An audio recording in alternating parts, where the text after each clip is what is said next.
I cannot escape my fate.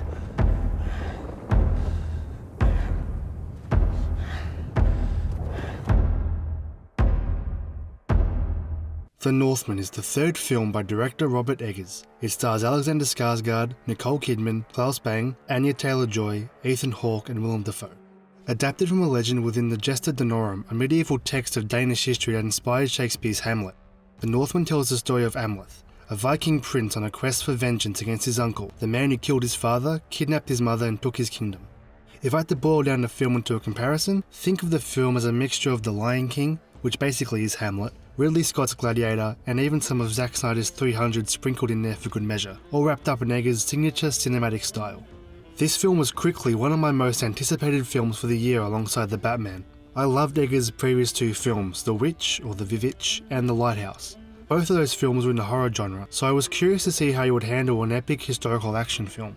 Well, I'm very pleased to report that The Northman is incredible. It's a visual masterpiece that tells a gripping story of vengeance, sacrifice and honour that also explores elements of Viking culture that I, for one, hadn't experienced before. While I would say it's the weakest of Eggers' three films, that doesn't mean a lot when all three are fantastic. If you think that this film is Eggers' best work, I could definitely see a reasonable argument to make that case. But on to the film itself. In terms of casting, the actors give some great to solid performances. Alexander Skarsgård as the lead is a highlight. He offers one of his best performances as the heart of the film. He's brutal and calculating while also being relatable. Skarsgård's passion for the project clearly shines through, as does the rest of the cast. Anya Taylor-Joy was up to her usual standards and gives an outstanding performance as a sorceress/love interest. The chemistry was there to see in both performances and it really helped the overall film. Willem Dafoe and Ethan Hawke play minor yet significant roles in the film. I can't go too deep into their character without spoilers, but in terms of performance, they're great. They were clearly committed to their roles, which helped sell the believability of the film's portrayal of Viking history. Klaus Bang was also a fantastic villain as the treacherous uncle, and Nicole Kidman, while she didn't have a lot to do in the film, the few scenes where she was in command was a highlight. As for the cinematography, it's up to par with Eggers' other work. Baron Blaschke, which I hope I'm getting his name right, returns as cinematographer. Having worked on Eggers' other two films, he again brings his A-game. The film is beautiful, jaw-dropping at times. This also ties into the film's production design, which practically transports you into the Scandinavian world when combined with the cinematography. Eggers' eye for authenticity and detail reinforces the believability of the world we're taking into. The film is as equally beautiful as it is brutal.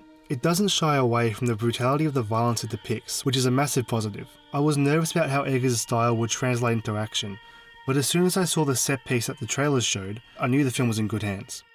The action scenes are as beautifully shot as the rest of the film.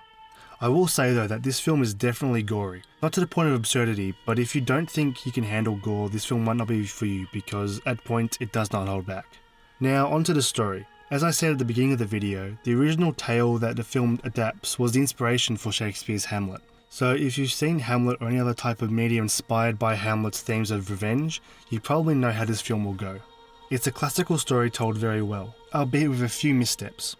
Without getting into spoilers, I wish the first act was expanded on more than it was. The film has a runtime of 2 hours and 20 minutes, so I could see why scenes might have been cut down or taken out for pacing. I read there was a discussion between Eggers and the studio about what each side wanted for the film. Eggers wanted it to be longer and slower paced, while the studio just wanted more action.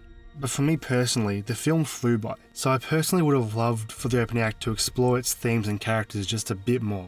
Because unfortunately, certain aspects of the film's message are hurt by the lack of information presented in the first act. There are also one or two minor plot conveniences to move the story along, which I'm willing to forgive due to the success of the film's other areas, but it's nevertheless there. One thing I did like about the story was the characters and how they are presented. They're all flawed in one way or another, which I very much appreciated. While told mainly from Amleth's perspective, even his decisions and actions can be questioned thematically throughout the film. I also love the sorcery, witchcraft elements of the film. They add to the film's mythical atmosphere while also being visually interesting and thematically compelling. Overall, The Northman is an excellent film. It's gripping, beautiful and atmospheric and stands alongside Eggers' other work as some of the best cinematic films created. Initially, I wanted to give this film a 9 out of 10, but unfortunately some of the negatives that I mentioned add up the more I think about the film. So with all that considered, The Northman lived up to my expectations, and with that in mind, I'm going to give the film an 8 out of 10.